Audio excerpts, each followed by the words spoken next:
Many are doing today in Afghanistan and in other lands. And since September 11th attacks, many of VMI's sons and daughters have defended America, and I mourn with you the 15 brave souls who have been lost. I join you in praying for the many VMI graduates who are right now serving in harm's way. May God bless all who serve and all who have served. Of all the VMI graduates, none is more distinguished perhaps than General George Marshall, the Chief of Staff of the Army, who became Secretary of State and Secretary of Defense, who helped vanquish fascism and then planned Europe's rescue from despair. His commitment to peace was born of his direct knowledge of the awful costs and consequences of war. General Marshall once said, quote, "The only way human beings can win a war is to prevent it." Those words were true in his time, and they are true in our time. Last month, our nation was attacked again. A U.S. ambassador and 3 of our fellow Americans are dead, murdered in Benghazi, Libya. Among the dead were 3 veterans. All of them were fine men on a mission of peace and friendship to a nation that clearly longs for both. President Obama has said that Ambassador Chris Stevens and his colleagues represented the best of America, and he's right. We all mourn their loss. The attacks against us in Libya were not an isolated incident. They were accompanied by anti-American riots in nearly 24 other countries, most in the Middle East, but also in Africa and Asia. Our embassies have been attacked. Our flag has been burned. Many of our citizens have been threatened and driven from their overseas homes by vicious mobs shouting death to America. These mobs hoisted the black banner of Islamic extremism over American embassies on the anniversary of 9/11.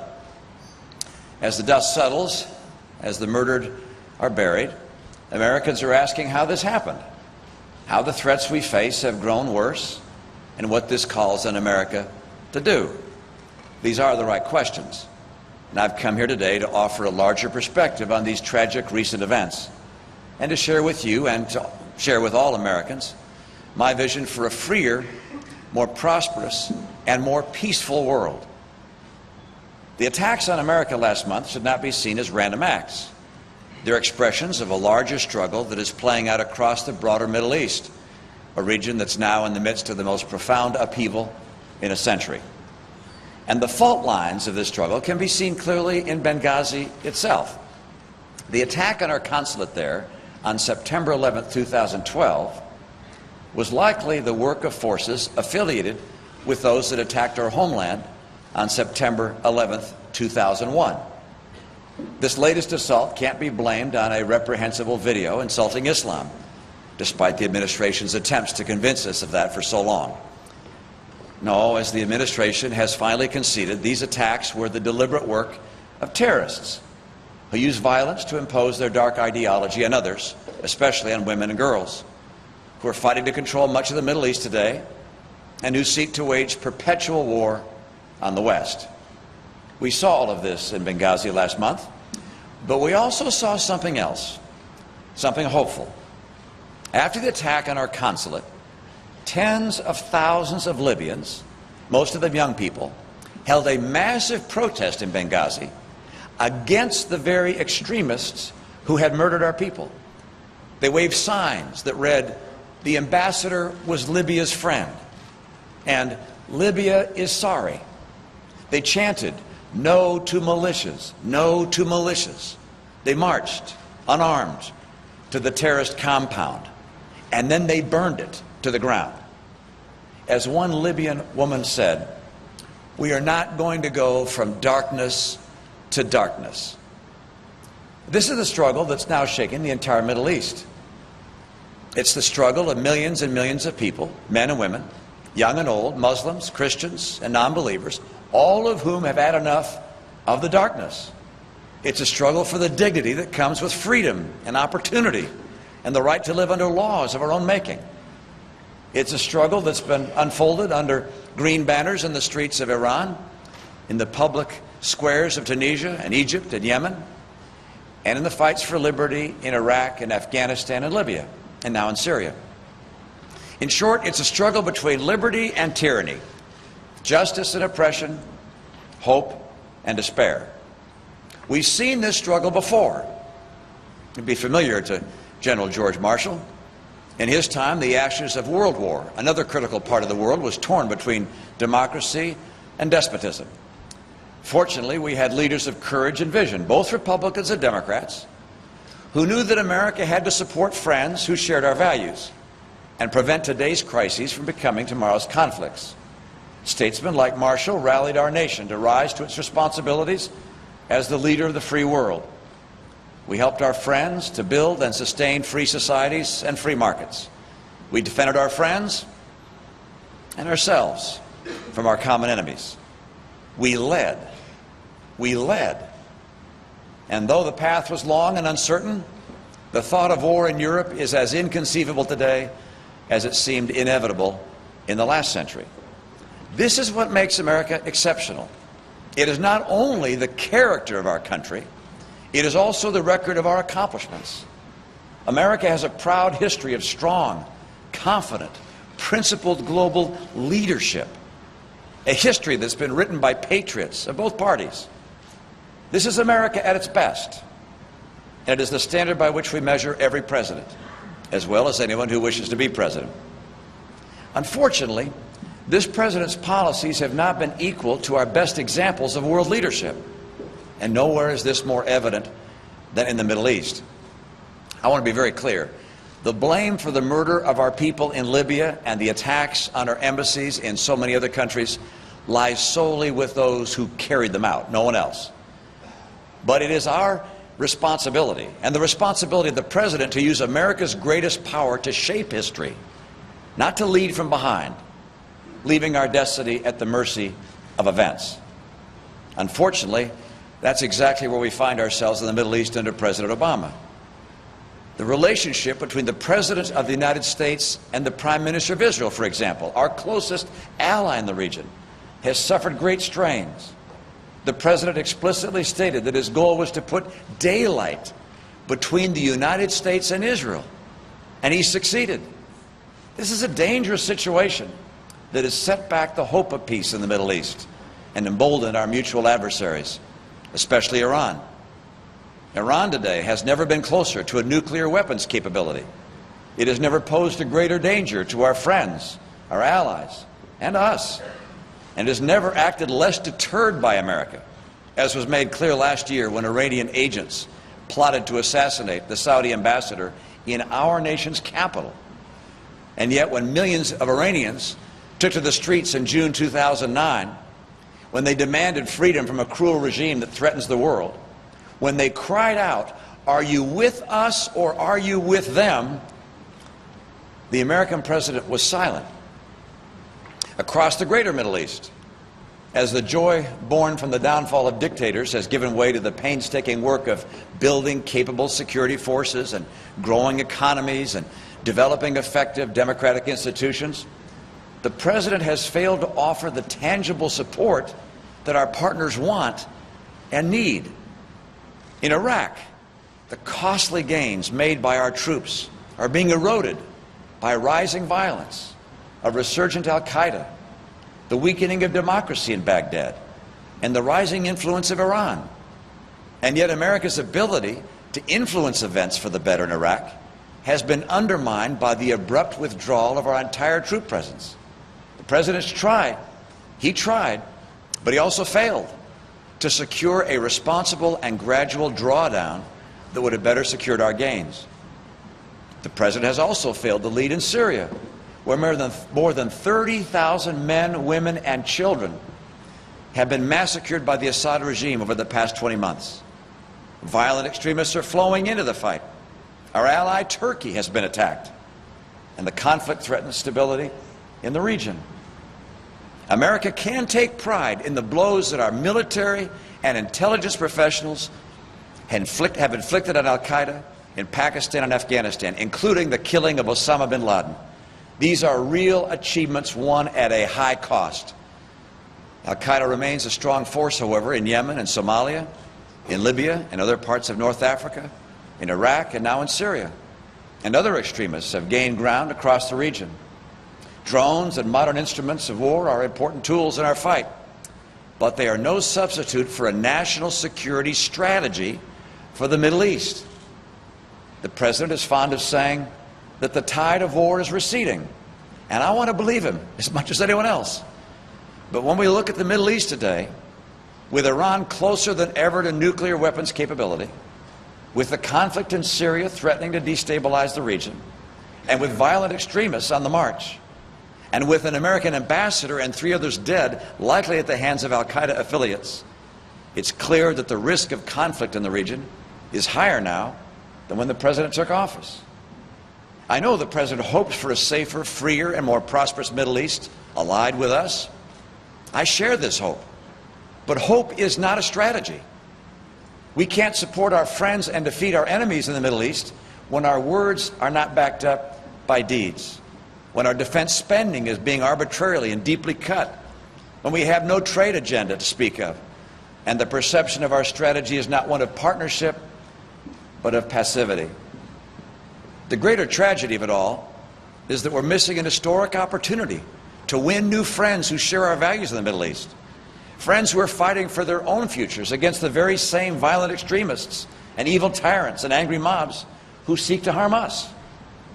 Unfortunately, so many of these people who could be our friends feel that our President is indifferent to their quest for freedom and dignity.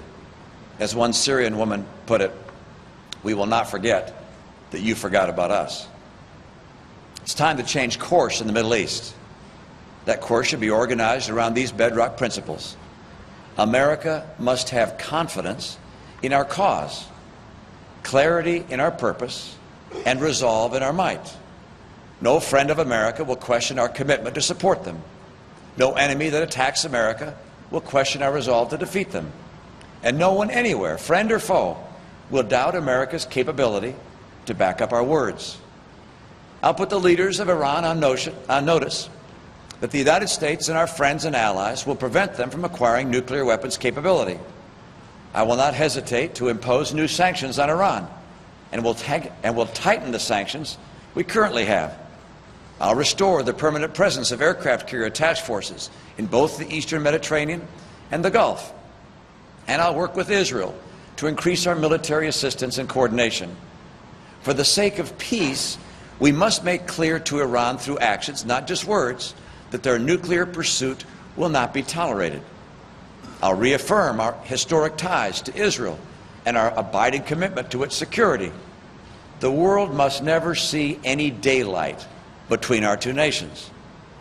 I'll deepen our critical cooperation with our partners in the Gulf, and I'll roll back President Obama's deep and arbitrary cuts to our national defense that would devastate our military. I'll make the critical defense investments that we need to remain secure. The decisions we make today will determine our ability to protect America tomorrow. The first purpose of a strong military is to prevent war. The size of our Navy is at levels not seen since 1916. I'll restore our Navy to the size needed to fulfill our missions by building 15 ships per year, including 3 submarines. I'll implement effective missile defenses to protect against threats. And on this, there will be no flexibility with Vladimir Putin. And I will call on our NATO allies to keep the greatest military alliance in history strong by honoring their commitment to each devote 2% of their GDP to security spending. Today, only 3 of the 28 NATO nations meet this benchmark. I'll make further reforms to our foreign assistance to create incentives for good governance, for free enterprise, and for greater trade in the Middle East and beyond. I'll organize all assistance efforts in the greater Middle East under one official with responsibility and accountability to prioritize efforts and to produce results. I'll rally our friends and our allies to match our generosity with theirs. And I'll make it clear to the recipients of our aid that in return for our material support, they must meet the responsibilities of every decent modern government to respect the rights of all their citizens, including women and minorities, to ensure space for civil society, a free media, political parties, and an independent judiciary, and to abide by their international commitments to protect our diplomats and our property. I'll champion free trade and restore it as a critical element of our strategy, both in the Middle East and across the world. The President has not signed one new free trade agreement in the past 4 years. I'll reverse that failure. I'll work with nations around the world that are committed to the principles of free enterprise, expanding existing relationships, and establishing new ones. I'll support friends across the Middle East who share our values, but need help defending them and their sovereignty against our common enemies. In Libya, I'll support the Libyan people's efforts to forge a lasting government that represents all of them. And I'll vigorously pursue the terrorists who attacked our consulate in Benghazi and killed our fellow Americans. In Egypt, I'll use our influence, including clear conditions on our aid, to urge the new government to represent all Egyptians, to build democratic institutions, and to maintain its peace treaty with Israel. And we must persuade our friends and allies to place similar stipulations on their aid. In Syria, I'll work with our partners to identify and organize those members of the opposition who share our values, and then ensure that they obtain the arms they need to defeat Assad's tanks and helicopters and fighter jets. Iran is sending arms to Assad because they know his downfall would be a strategic defeat for them. We should be working no less vigorously through our international partners to support the many Syrians who would deliver that defeat to Iran rather than sitting on the sidelines. It's essential that we develop influence with those forces in Syria that will one day lead a country that sits at the heart of the Middle East. In Afghanistan, I'll pursue a real and successful transition to Afghan security forces by the end of 2014. President Obama would have you believe that anyone who disagrees with his decisions in Afghanistan is arguing for endless war. But the route to war and to potential attacks here at home is a politically timed retreat that abandons the Afghan people to the same extremists who ravaged their country and used it to launch the attacks of 9/11. I'll evaluate conditions on the ground and weigh the best advice of our military commanders, and I will affirm that my duty is not to protect my political prospects, but to protect the security of the nation. Finally, I'll recommit America to the goal of a democratic, prosperous Palestinian state living side by side in peace and security with the Jewish state of Israel. On this vital issue, the President has failed, and what should be a negotiation process has devolved into a series of heated disputes at the UN. In this old conflict, as in every challenge we face in the Middle East, only a new president will bring the chance to begin anew. There's a longing for American leadership in the Middle East, and it's not unique to that region. It's broadly felt by America's friends and allies in other parts of the world as well. In Europe, where Putin's Russia casts a long shadow over young democracies, and where our oldest allies have been told we're pivoting away from them. In Asia and across the Pacific, where China's recent assertiveness is sending chills throughout that region. And here in our own hemisphere, where our neighbors in Latin America want to resist the failed ideology of Hugo Chavez and the Castro brothers, and deepen ties with the United States on trade and energy and security. But in all these places, just as in the Middle East, the question is asked, where does America stand? I know many Americans are asking a different question. Why us? I know many Americans are asking whether our country today, with our ailing economy and our massive debt, and after 11 years of war, is still capable of leading. I believe that if America doesn't lead, others will. Others who don't share our interests and our values, and the world would grow darker for our friends and for us. America's security and the cause of freedom cannot afford 4 more years like the last 4 years. I'm running for president because I believe the leader of the free world has a duty to our citizens and to our friends everywhere to use America's great influence wisely, with solemnity, and without false pride, but also firmly and actively, to shape events in ways that secure our interests, further our values, prevent conflict, and make the world better. Not perfect, but better. Our friends and allies across the globe don't want less American leadership. They want more. More of our moral support, more of our security cooperation, more of our trade, more of our assistance in building free societies and thriving economies. So many people across the world still look to America as the best hope of humankind.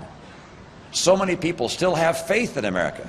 We must show them that we still have faith in ourselves, that we have the will and the wisdom to revive our stagnant economy, to roll back our unsustainable debt, to reform our government, to reverse the catastrophic cuts now threatening our national defense, to renew the sources of our great power, and to lead the course of human events.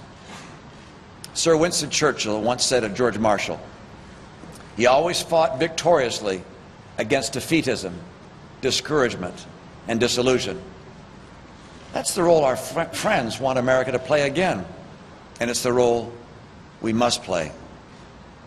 The 21st century can and must be an American century.